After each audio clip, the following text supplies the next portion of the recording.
Hey everyone, we're going to take a quick break and talk about our sponsors for the month, AMP Agency. AMP is a full-service digital marketing agency that specializes in tour, rental, and destination marketing. We would not have sponsors on the show if we could not vouch for them ourselves. AMP Agency does a bunch of stuff for Destiny Water Adventures personally. I 100% vouch for this guy. I've handed them over to other companies in the past before they officially became a sponsor, and they have had nothing but great things to say. If you guys are doing your own marketing and doing a piss poor job of it, do yourselves a favor. Hand yourselves over to AMP Agency, specifically Steve Edwards, their CEO, will call you personally and have a great conversation with you about what you guys need to do for your marketing. Listen, guys, they do pretty much everything in digital marketing. Website development, maintenance, Google AdWords, PPC, graphic design, social media management, SEO, and a myriad of other things. When you choose a marketing company, it's so important to choose a company that knows your industry. And AMP Agency knows activity marketing, especially water sports and tours. They got a promo going for Awkward Watersport Guy listeners for their managed websites. Use promo code Awkward Podcast when you go to amp.agency. Again, that's amp.agency, promo code Awkward Podcast. You get 3 months free and get started with AMP Agency. All right, guys, let's get back to the show.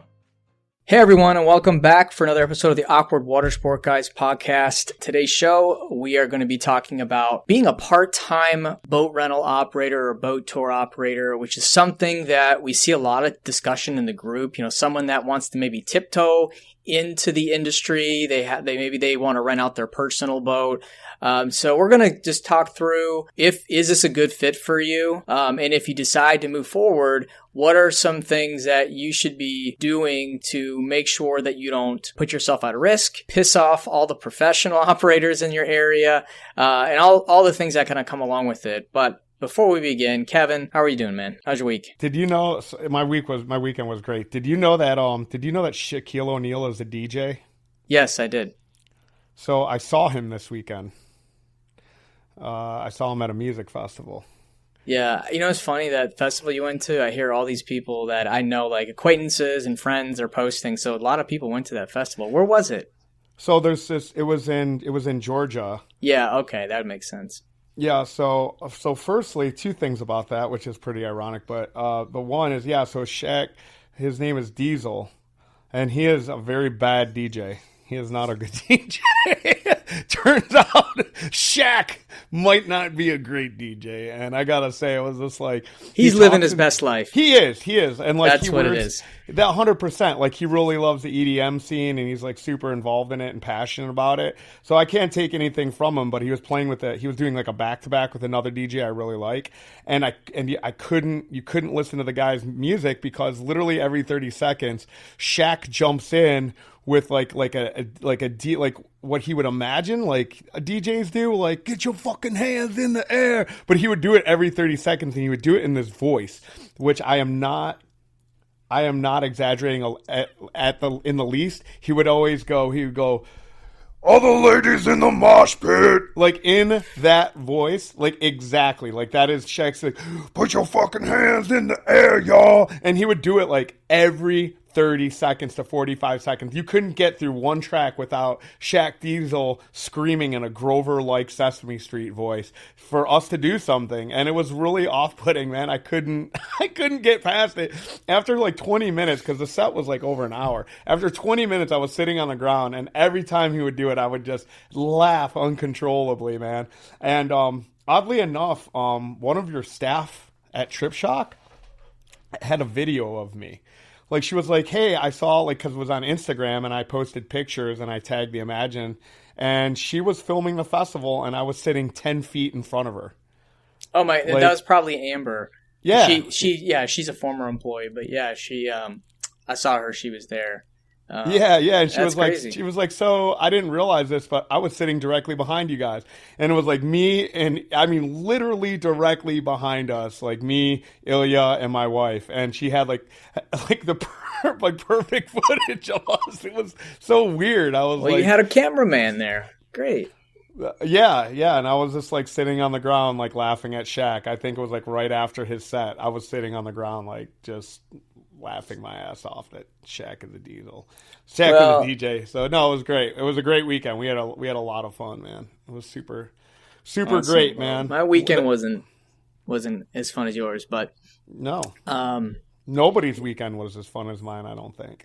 I don't think so. It was my 4th festival in a year, dude. I've been to 4 music festivals. I know, you're living your best life, too. I am, man, but it's about to get disrupted by my own part-time side hustle, so. Yeah. How's your fall so far? I mean, I guess we're still in summer, right? Has fall started officially yet?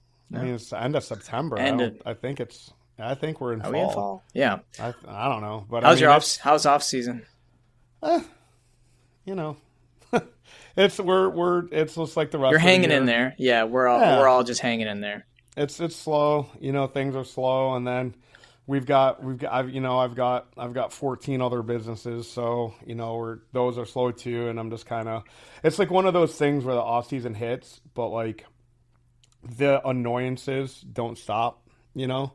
And so it's like, well, I'm making way less money, but still have all the headaches, so.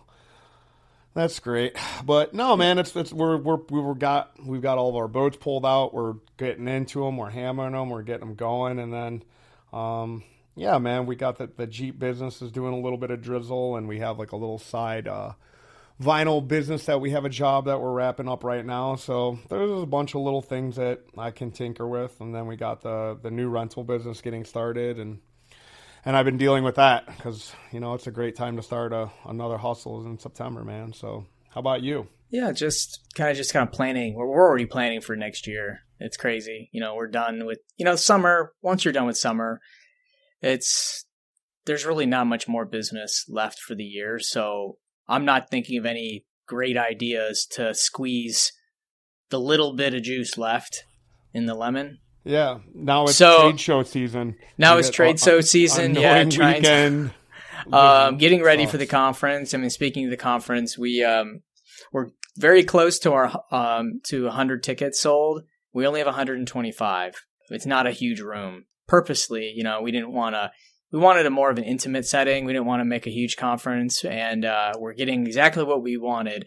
But if you're listening to this and you are on the fence, you should be making a decision pretty soon because we had a lot of ticket sales the past week or so.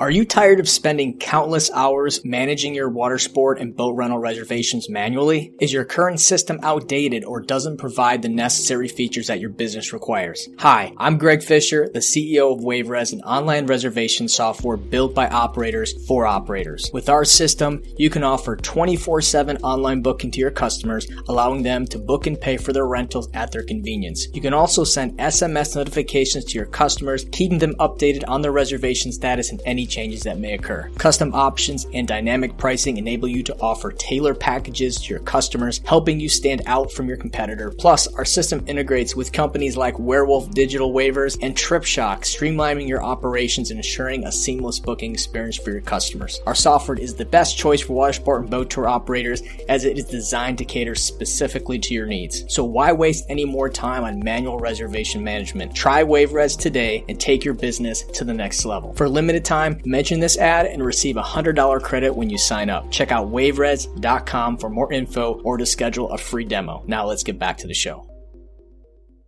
I think it's like a perfect time to bring up this subject too, because it's like if you like, so like the title of today's episode is like part-time hustlers. Do you have a boat that you're putting out on the weekend, or are you just doing part-time charters as a side hustle to make the nut on the payment on your boat or make some extra cash? And I couldn't think of a better way to kick this episode off than pitching the conference, because like you're the ones who probably need it more than anybody on the planet, because part-time anything, people find out real fast, it becomes a full-time job.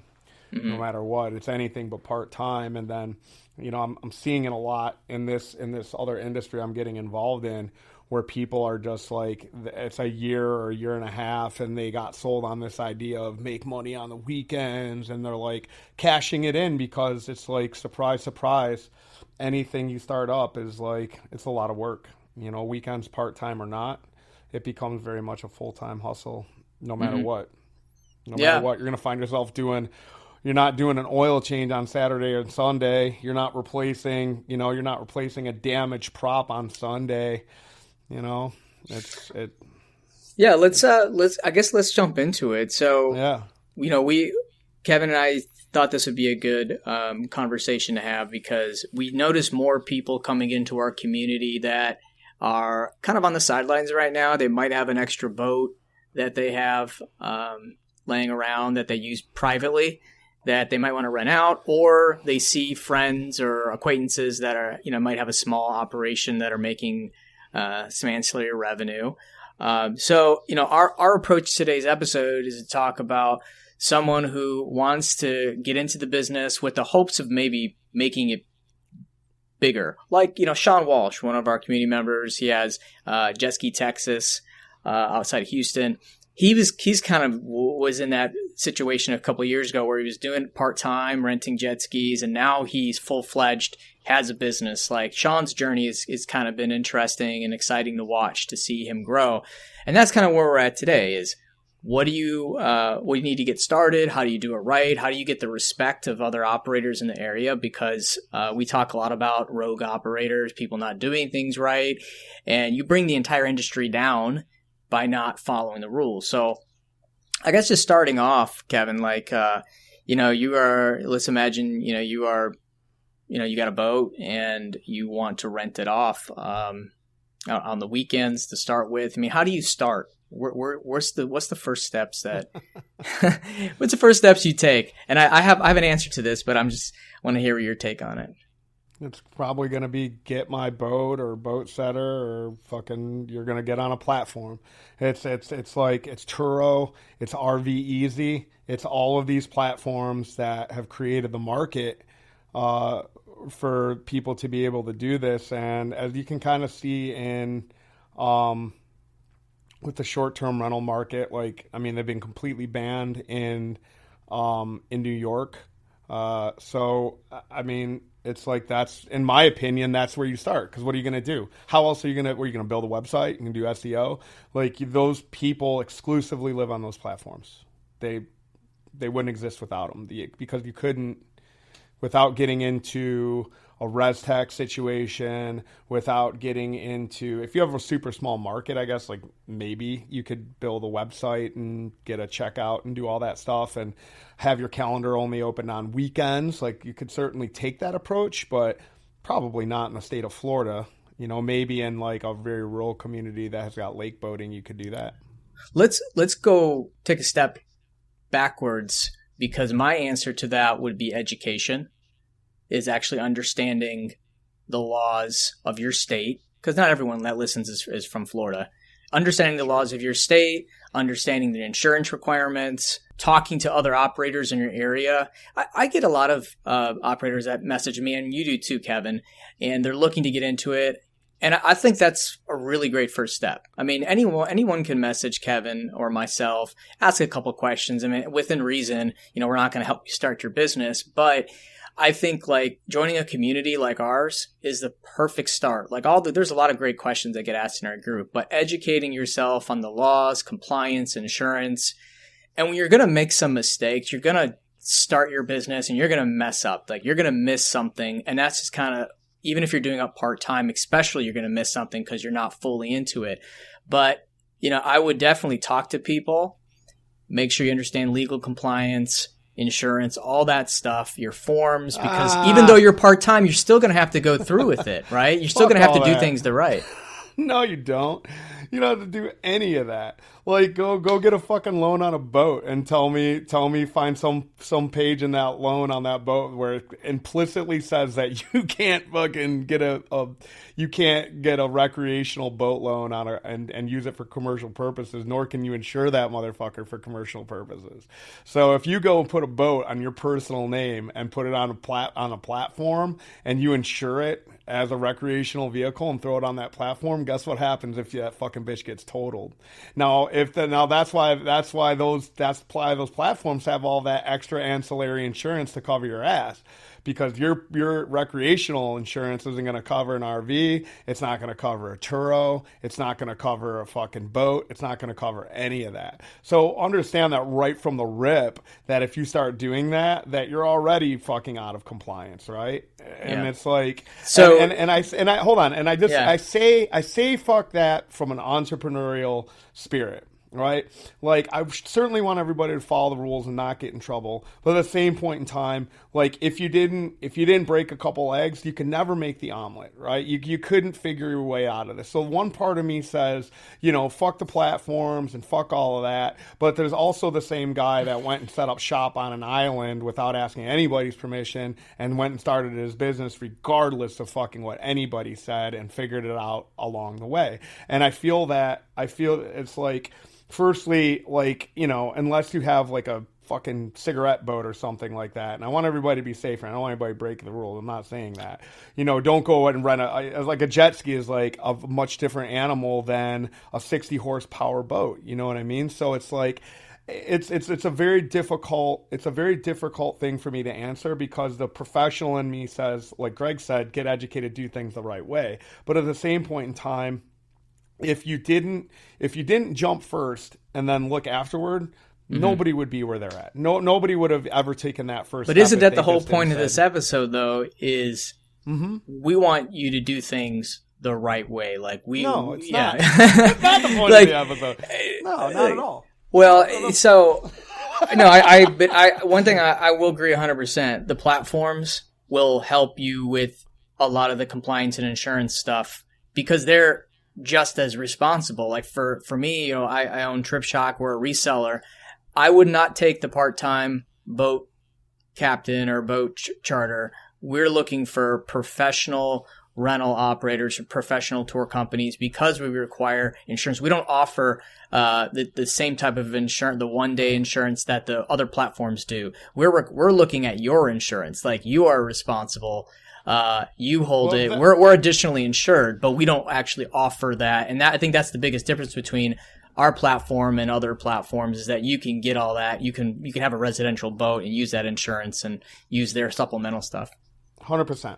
The reason I say this, though, is like Uber wouldn't be Uber today. If Uber folded to San Francisco's livery laws, like, Uber wouldn't be fucking, if Uber didn't raise their finger to the government and say, well, fuck you, man, I'm operating, like, one way or another, I'm operating. Like, at some point you have to be a disruptor, and I want everybody to be safe. But it's like, look, man, if you can figure it out, if you can go lease your boat and fucking whatever, put it on the water and get, like, they're going to learn the hard way, just like everybody else did. So, like, to the opposite side of what I just said, your boat's going to get fucked up. Your boat's could break down. Somebody could hurt somebody on that fucking boat, and you could be breaking every rule in the book, and you could not have your LLC formed. You could not have proper insurance, and they could come take your fucking house. So with everything I just said, like, if you do it the wrong way and the worst thing happens, you're putting everything on the line to break that egg, to make that omelet. Breaking that egg could mean the loss of the omelet, the pan, the stove, and everything else. So that's the risk you take doing things the wrong way.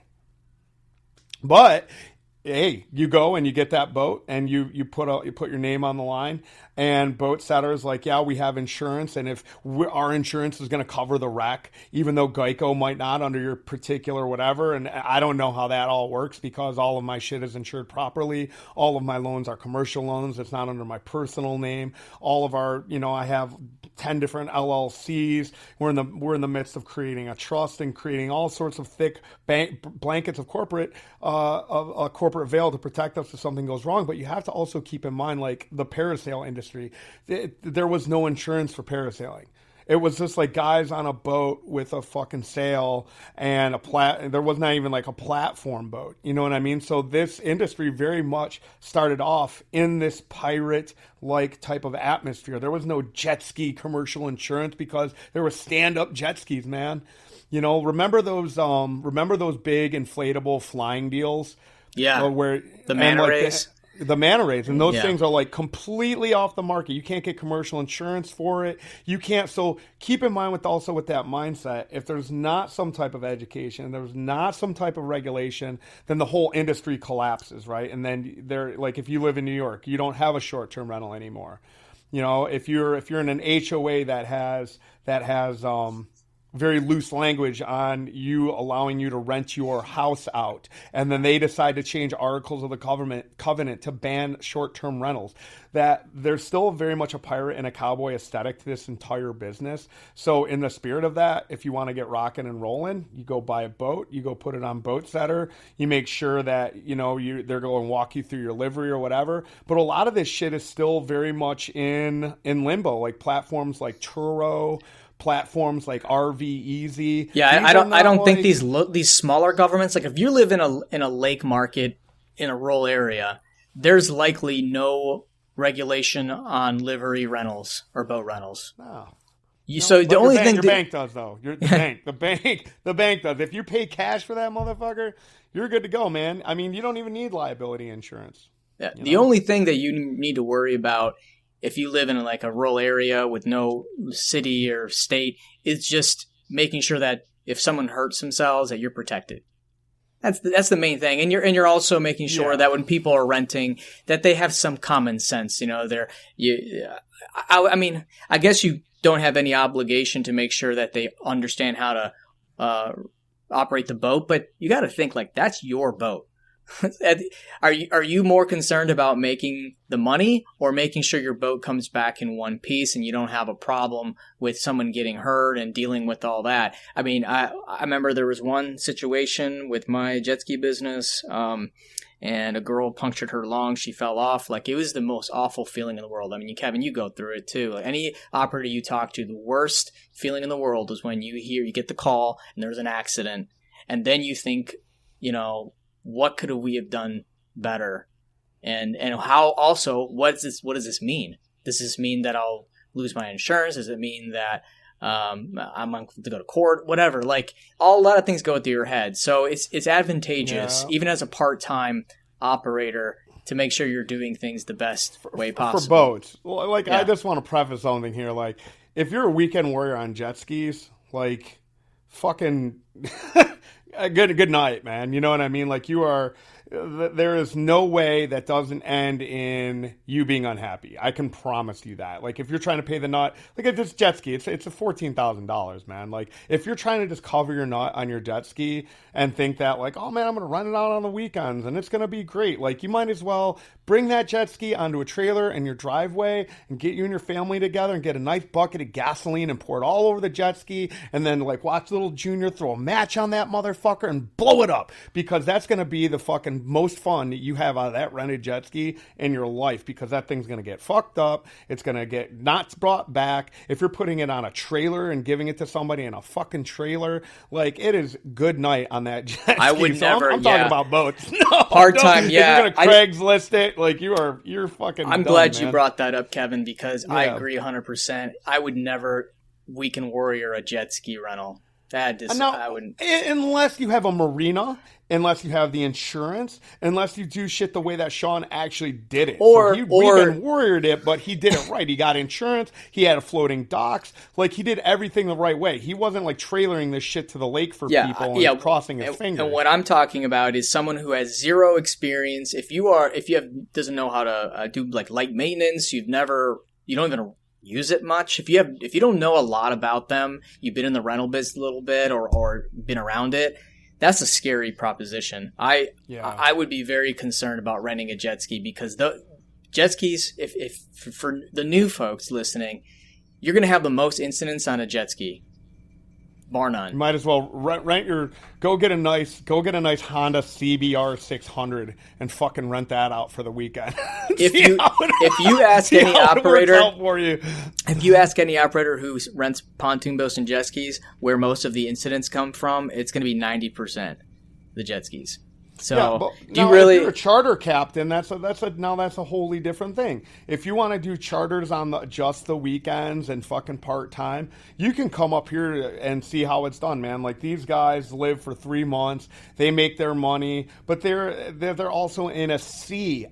So you have to sort of know. And I believe, I could be wrong, but I believe the platforms, they might have a bear boat in Florida. I don't know how it works. But if you're doing a captain charter sunset cruise 6-pack type of deal, like, you know, that's wonderful. But those of you guys that are trying to live that bear boat life, and there's thousands of you guys in that uninspected group in Miami, and that's an entire shit show, man. Like whatever you guys are doing, that you guys are bareboating and putting more than 6 and giving it to a person and making sure they have insurance. Like I can't imagine that this doesn't turn out to be something where the CFR gets changed or they create regulations. But let me say this.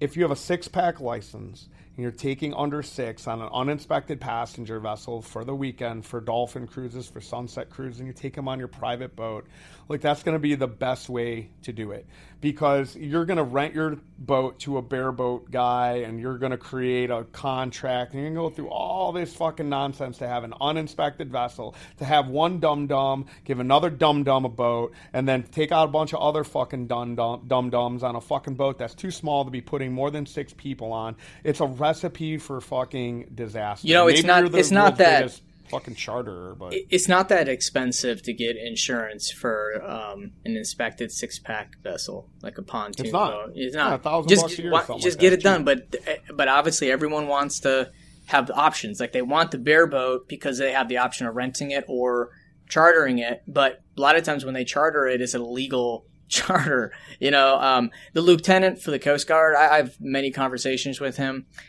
He has told me that there are changes happening with bareboat. It's going to be slow, but they're on to all the shenanigans that goes on with it. And I don't mean to be, you know, negative to some of the people that listen that have bareboats and everything. I do.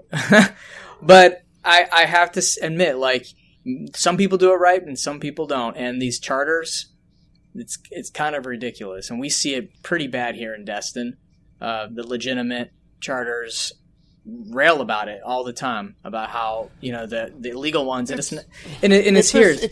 It's not scalable. This is something I say to my partner all the time. Look, man, if it's not scalable, I'm not fucking interested in it, man. Like, look, there's only so long. You tell me the guy who works a 9 to 5 Monday through Friday and has a successful bareboat charter fucking hustle on the weekends and has scaled it, you know, to like, oh man, I've got 20. It's just like, you know what I mean? Like nobody is building businesses. And I watch these knuckleheads. I see them trying to do it down there in fucking Key West. They're trying to bring the bullshit that they do here down there. And it's just like, nobody gives a shit, man. Like, you know, at the end of the day, this is not like something that's sustainable. Like you have to have education. You have to have a licensed captain. Like, and like, this is what the state wants. And this is what, you know, again, get a 6-pack thing, get a 6-pack license or a master's or uninspected, whatever it is, man. Get licensed. And again, what are you doing this for? You know, how much money can you really make doing this? And can you scale it? Can you have 100 passenger vessels? Well, do they need to scale? If they're a part-time, do they need to scale it? Maybe this is... Yeah, because you're never gonna. I'm sorry, dude. Like, I hate to be this guy, but you're never. Eventually, it's not gonna be fun anymore. It's going to bleed into Monday and Tuesday and Wednesday and Thursday, and it's going to create a bunch of havoc where you're just like I'm getting into this bounce house thing and these party inflatables, and I'm seeing thousands of people go through it, where they're like, oh man, I'm gonna make a bunch of money on the weekend. I'm gonna drop them off. I'm gonna go home and you see all these guys selling their businesses, fire sales, because they're like, man, it's just not worth the headache. Somebody gets hurt, something gets broken, something like that. It's not sustainable. Renting your car on Turo or having a Turo fleet of vehicles is not sustainable. Like it's for long term, and what you put your time and money and energy into something you want to be the best at. You're doing this on the side because you're A, not fulfilled with your 9 to 5, or B, you want to make more money. And eventually those two things, they run together, and you're like, man, now I'm just working 7 days a week. I'm still not making enough money to be going through all this headaches. Fuck it, I'm not doing this anymore. So you start off on the weekends is great, with the intent and the hope to build a real sustainable business. And I will tell you that bareboat chartering is not a long-term, scalable, long-term business. And if you want to do a rental of your personal boat on the weekends, that's great, but you're not going to have 10 of them that you're only going to do on the weekends, because the juice isn't worth the squeeze and the money's not there at the end of the day. Yeah. I mean, honestly, if you are close to retirement, the best job would be to get your six-pack license. That too. Which half of you knuckleheads what you should be. I'll tell you, if you loved, I mean, I've had a lot of businesses on Trip Shock over the years. We have folks that were retired, but they're not ready to stop working, and they loved it. They want to be on the water. They bought a sailboat or they bought a pontoon boat, and that was they just put their availability calendar 3 days a week. We did all the booking for them, so they didn't have to worry about the marketing and anything like that. I mean, working with a third party is actually a really great way to start. If you don't want to deal with all the marketing and the operation side of things, but he just goals. We told the people where to go. Look, they showed up, and he just did his thing, and he had very little interaction. It comes down to goals, Greg. Yeah. It comes down to goals, man. Like, and this is fucking anything, especially if you want to be good at it. All right, because you're not making money. Like, at the end of the day, when you go to do your taxes, you're not making money, and you have to have goals. Most small businesses do not become profitable. It takes 5 years. 5 years, and that's not on the weekends. That's not fucking, you know what I mean, doing it here and there for fun. Like, we don't make money for the first 5 years. And that's what you have to go into expecting this. And that's whether full-time, part-time, whatever. So my suggestion to you is, if you want to do anything on the hustle as a side part-time thing, what are your goals for the next 3 to 5 years with that side hustle? Do you want it to be your full-time hustle? Is this something you want to do for the rest of your life? Do you just want to dip your toes in the water? Do you think that it's enough for your depreciating asset to only have depreciated by the 20% schedule that you're reporting to the IRS? Because the reality of it is, it's probably going to have been depreciated a whole lot more by than 20% if you're actually making money, meaning it's going out every single weekend and it's making money. So you have to be able to do the math on that. If you want to become an entrepreneur, you have to think like an entrepreneur. And entrepreneurs don't think in terms of weekends. We don't think in terms of 12 months. We think in terms of business life cycles. So if this is something you're going to get into for the weekend, awesome, man. Just understand that thing's going to get fucked up. I mean, let's say that you have a guy who wants to buy a boat personally, for their own use. Mm-hmm. They open up a business. They buy the boat under the business because they're going to rent it out, a couple times a month. I mean, isn't that the whole point is not necessarily to make money from it. Are you buying it cash? I guess you could. Yeah, you could buy it cash.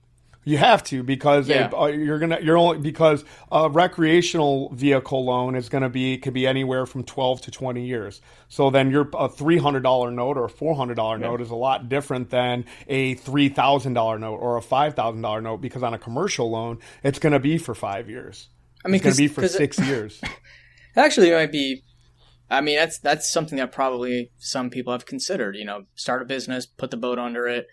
And then they can write off all the expenses for their personal use of the boat, rent it out 3-4 times a month. Do accelerated depreciation and rent it off that whole first year. But then if you do that and you use all that depreciation in the first year then, and you've only made 1/5 the depreciation of the value of the asset, then you just lost 60%. And that depreciation schedule is under our current wonderful administration as the accelerated depreciation is being cut by 10% for every year. Fucking wonderful goddamn Biden administration.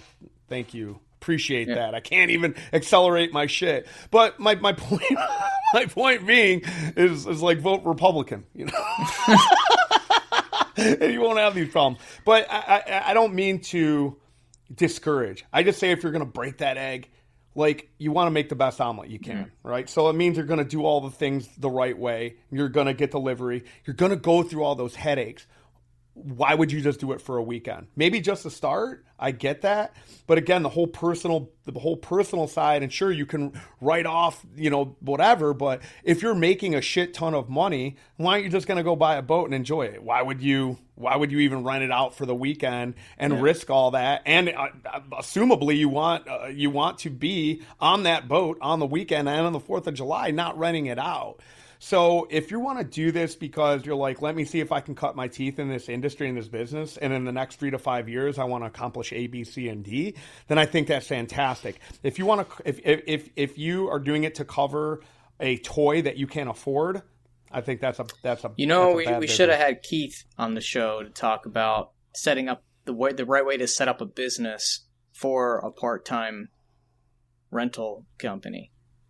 I don't even know that I trust Keith. He was like, he scared me because he bought a Ferrari, and then he was like, hey man, what about churro? I was like, if you want somebody to put that in like a rap video and crash it into a wall, maybe. Well, he was thinking about it, you know what I mean? But the guy can. But I mean, what are the advantages and disadvantages of starting an LLC, putting your boat in it, and then going that route, again, opposed to tax just advantages? But I think it comes down to your goals.